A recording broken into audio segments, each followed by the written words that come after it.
Hello students, welcome to stand up classes. स्वागत है आप सभी का टॉपर्स बेस्ट 2021-2022 में, जिसमें हम Indian coast guard, air force XY, navy SSR AA की प्रिपरेशन करते हैं।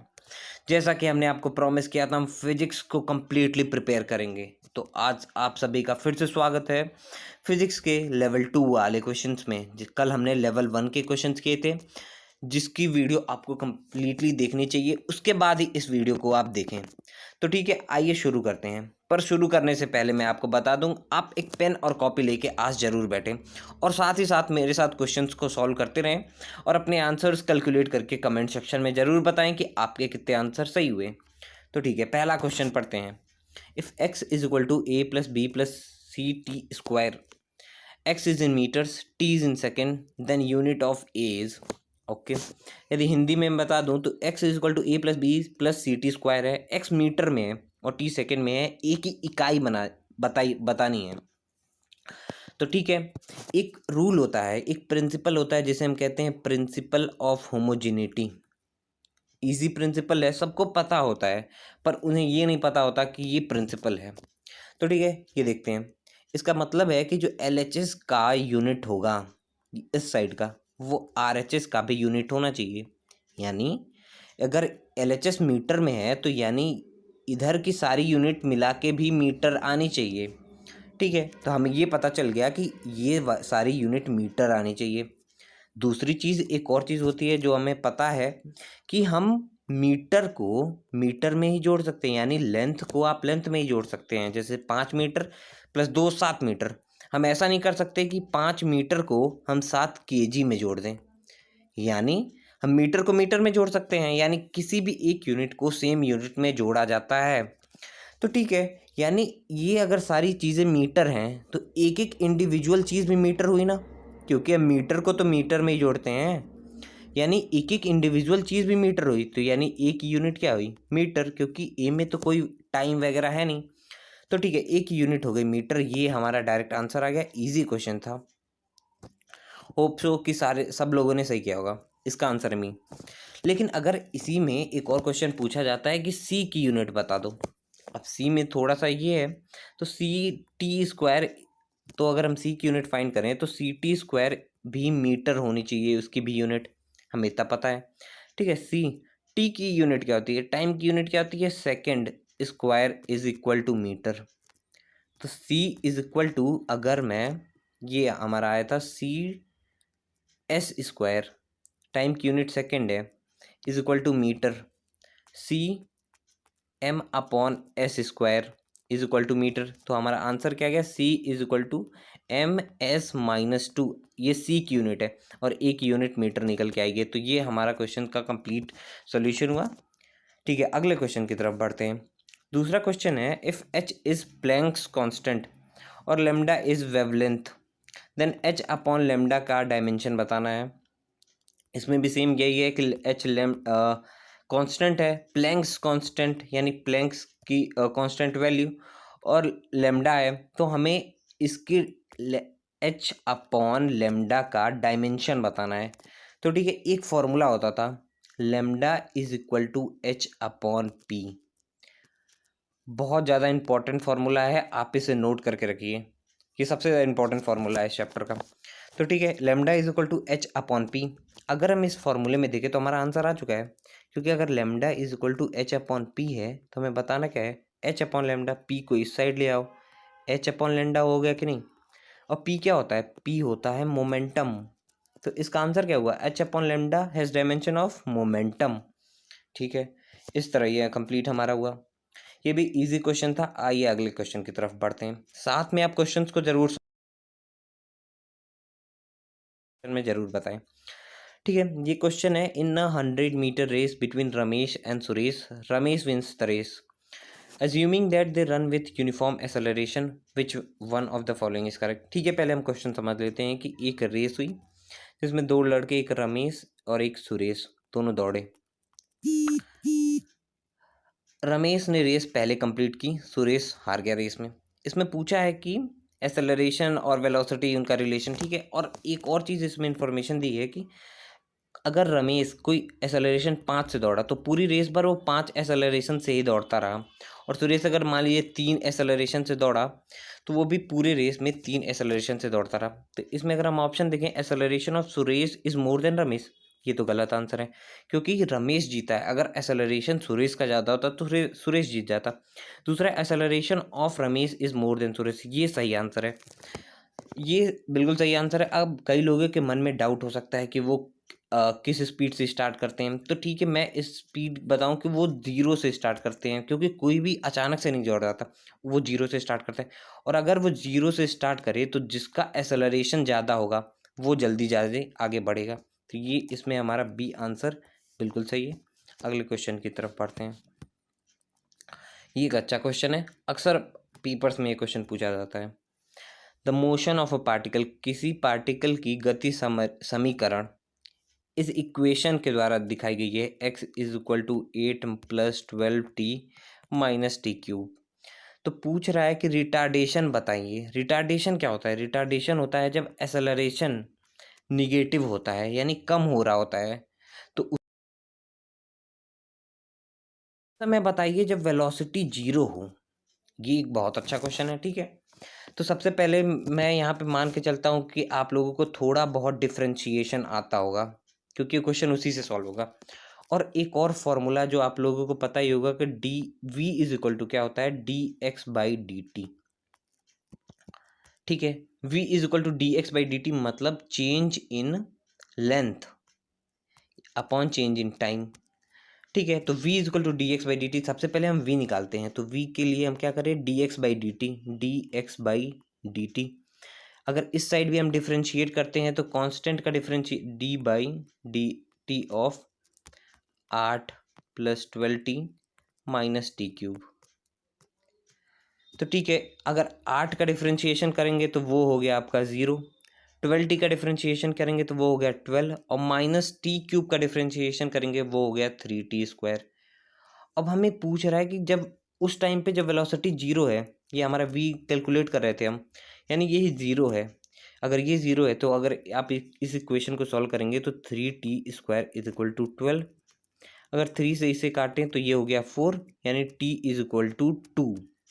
तो हमारा टाइम की वैल्यू क्या आ गई, किस टाइम पे वेलोसिटी 0 है, t इज इक्वल टू 2 पे वेलोसिटी की वैल्यू 0 है। अब इसी टाइम पे हमें एक्सेलरेशन बताना है, पर एक्सेलरेशन कहाँ है। अब एक्सेलरेशन का भी एक फॉर्मूला तो होता है, a is equal to D V by D X. v की वैल्यू हमें पता है, v की वैल्यू हमें पता है, v की वैल्यू आई थी, v की वैल्यू क्या आई थी, v की वैल्यू आई थी आपकी 12 माइनस 3t स्क्वायर। तो a की वैल्यू हम निकाल लेते हैं, a की वैल्यू हो जाएगी, फिर से इसको डिफरेंशिएट कर दीजिए।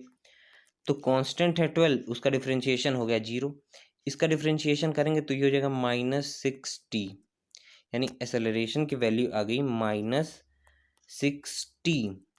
और ये एक्सेलरेशन माइनस लिखा है यानी ये कम हो रहा है, इसी को हम रिटार्डेशन कहते हैं, ठीक है। तो a की वैल्यू आई क्या, -6t, और टाइम किस टाइम पे हमने निकाला था, इस टाइम पे t इज इक्वल टू 2 पे वेलोसिटी 0 है। तो एक्सेलरेशन की वैल्यू होगी -60 थी, -6 इंटू 2 यानी 12 मीटर पर सेकेंड। तो हमारा आंसर आया 12 मीटर पर सेकेंड। अगर यहाँ पे रिटार्डेशन दिया है इसलिए 12 -12 मीटर पर सेकेंड। एक्सेलरेशन का रिटार्डेशन का मतलब ही होगा कि एक्सेलरेशन कम हो रहा है। तो ये एक बहुत अच्छा क्वेश्चन था, आप लोगों ने किया होगा, ठीक है। अगले क्वेश्चन की तरफ बढ़ते हैं। An object is moving with radius r when it completes half circle the distance and displacement traveled by it is।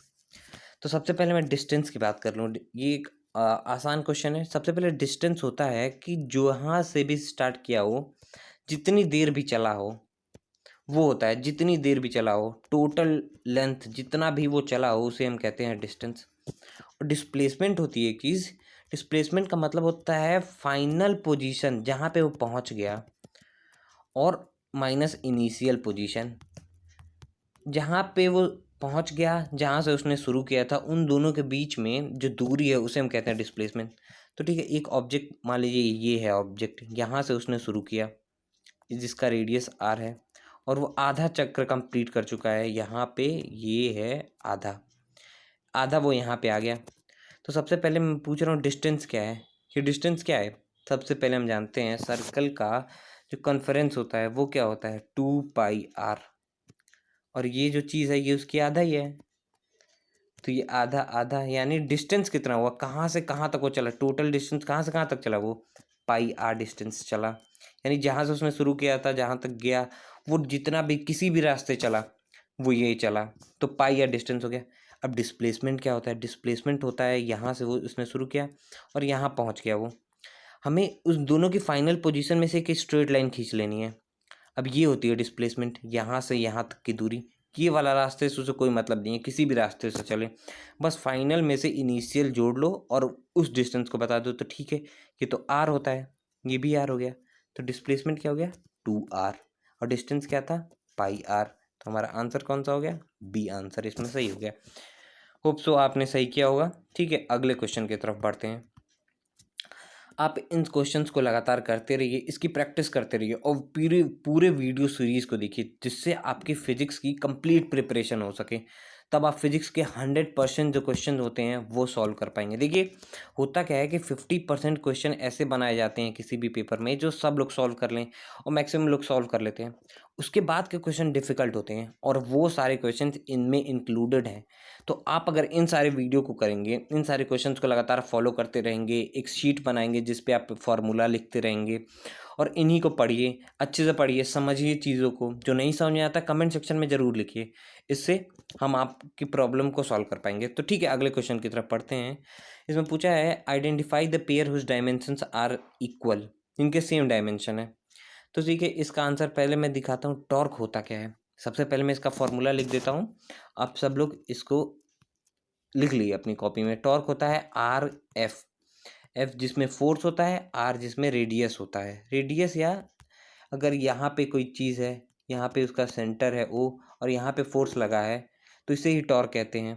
जैसे टॉर्क होता क्या है कि ये अगर कोई बॉडी यहाँ पे है, टॉर्क उस चीज़ को गोल घुमा देता है। तो अगर मान लीजिए यहाँ पे कोई चीज़ ऐसे जोड़ दी गई है, हिंज की गई है, यहाँ पे कील मार दी गई है और यहाँ पे कोई फोर्स लगा ऐसे, तो इसी चीज़ को जहाँ पे फोर्स लगा और जहाँ से हिंज है, जहाँ से घूमेगा, ऐसे ही तो घूमेगा, ये ऐसे घूमेगा, तो इसी चीज़ को जो फोर्स ये करा रहा है उसे हम कहते हैं टॉर्क। और इस ये हो गया एफ और ये दूरी हो गई आर, तो इसे हम टॉर्क कहते हैं। तो टॉर्क का फार्मूला क्या हो गया आर एफ, इसे नोट कर लीजिए। वर्क क्या होता है, वर्क होता है फोर्स इनटू डिस्प्लेसमेंट, तो इसकी इन दोनों की सेम यूनिट है। फोर्स क्या होता है, तो फोर्स का फार्मूला हो जाएगा मास इनटू एक्सेलरेशन। और स्ट्रेस क्या होता है, स्ट्रेस होता है फोर्स अपॉन एरिया, ये हो गया स्ट्रेस। इसके अलावा एनर्जी क्या होती है, वर्क डन होती है एनर्जी। अच्छा, वर्क डन क्या होता है, मैंने कल भी बताया था, फोर्स इनटू डिस्प्लेसमेंट हमारा वर्क डन हो गया। ये सारे फॉर्मूले आप याद करके रखिए। इसमें से हमारा करेक्ट आंसर आया था टॉर्क एंड वर्क, ये इन सब के डिफरेंट डिफरेंट यूनिट्स हैं। ठीक है, अगले क्वेश्चन की तरफ बढ़ते हैं। ये क्वेश्चन है length can't be measured by Fermi, एक यूनिट है माइक्रोन, ये सर ये गलत प्रिंट हुआ है, ये होगा माइक्रोन, माइक्रोन नहीं माइक्रोन होता है, तो म्यू होता है। और लाइट ईयर मैंने कल भी पढ़ाया था, फर्मी की यूनिट मैंने बताई थी, माइक्रोन भी बताया था और लाइट ईयर भी बताया था, ये सारी मीटर की यूनिट है। तो इसमें लेंथ को गिना जा सकता है, ये भी एक दूसरी यूनिट है जिसमें हम लेंथ नहीं जोड़ सकते। अच्छा, फर्मी की मैं फिर से रिवाइज कर देता हूँ, 10⁻⁻15 मीटर होती है। माइक्रोन जो है ये होता है 10⁻⁻6 मीटर और लाइट ईयर होता है 9.46 इंटू 10⁻15 मीटर। आप इन सबको एक कॉपी में लिख लीजिए, उन्हें साथ में रिवाइज करते रहिए जरूर ही। ठीक है, अगले क्वेश्चन की तरफ बढ़ते हैं। डायमेंशन ऑफ इम्पल्स, इम्पल्स एक बहुत इंपॉर्टेंट चीज़ है, बहुत लोगों को पता नहीं होता कि इम्पल्स होता क्या है, और इम्पल्स बहुत बार पूछा गया है पेपर्स में। इम्पल्स देखते हैं पहले, इम्पल्स होता क्या है। इम्पल्स होता है फोर्स इनटू टाइम, या एक छोटा सा time, force into GT, GT मैं कह रहा हूँ बहुत छोटा सा टाइम, नैनो नैनो सेकंड वाला टाइम, उसे ही कहते हैं हम इम्पल्स। तो उसका हमें डायमेंशन बताना है। ठीक है, आसान हो गया, अब इम्पल्स पता है तो आप बता सकते हैं फोर्स इनटू टाइम। फोर्स का डायमेंशन सबको याद होना चाहिए, होता है M L T minus two, और टाइम का डायमेंशन क्या हो गया टी, अगर इसे जोड़ दें तो ये हो गया M L T minus one. ये कौन से ऑप्शन में है, ये हमारा सी ऑप्शन है। तो ये हमारा सी ऑप्शन सही है। अगर किसी को कन्फ्यूजन है कि फोर्स का डायमेंशन mlt-2 कैसे हुआ, तो वो मैं बता दूं कि फोर्स होता क्या है। सबसे पहले डायमेंशन निकालने के लिए फोर्स होता है मास इनटू एक्सेलरेशन, और मास क्या होता है m, मास का डायमेंशन m हो गया, और एक्सेलरेशन की डायमेंशन क्या होती है lt-2। तो फोर्स की डायमेंशन ये आप याद करके रखिए, और इम्पल्स की डायमेंशन ये हमारी सी ऑप्शन आया था, ये भी याद करके रखिए। इम्पल्स का फॉर्मूला मैंने बता दिया, फोर्स इनटू p होता है, तो ये भी आप याद करके रखिए। इन सबको आप नोट करते रहिए। तो चलिए इस क्वेश्चन को देखते हैं। क्वेश्चन है the dimension of gravitational constant, उसका डायमेंशन बनाता है। तो सबसे पहले मैं पता होना चाहिए डायमेंशन निकालने के लिए हमें बस फार्मूले की ज़रूरत होती है। वैसे डायमेंशन सबके याद करने की ज़रूरत नहीं होती, ठीक है। तो इसकी किस फार्मूले में आता है, ये फार्मूले में आता है F is equal to G m1 m2 upon R square, ये होता है ग्रेविटेशनल कांस्टेंट। तो इसको g इज इक्वल टू क्या होगा, तो g इज इक्वल टू हो जाएगा g is equal to F R square upon m1 m2।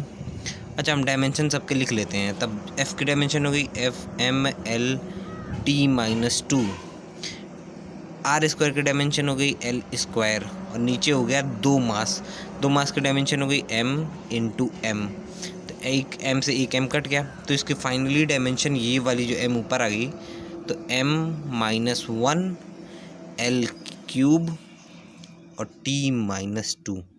तो हमारा फाइनल डायमेंशन आ गया ये m-1 एल क्यूब t-2।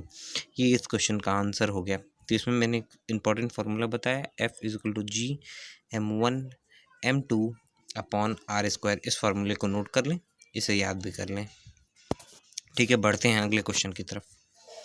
ये हमारा लास्ट क्वेश्चन होगा। ये आसान क्वेश्चन है, कैंडेला इज़ यूनिट ऑफ, तो ये होता है ल्यूमिनस इंटेंसिटी।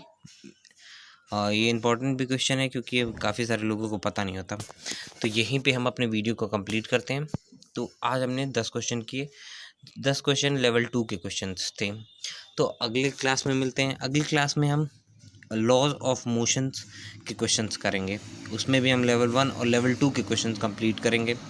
तो आपने अगर इस चैनल को देखा, इस वीडियो में आपको सारी चीज़ें समझ आई, तो इस वीडियो को लाइक ज़रूर करें और अपने फ्रेंड्स में शेयर ज़रूर करें, और चैनल को ज़रूर से ही सब्सक्राइब करें।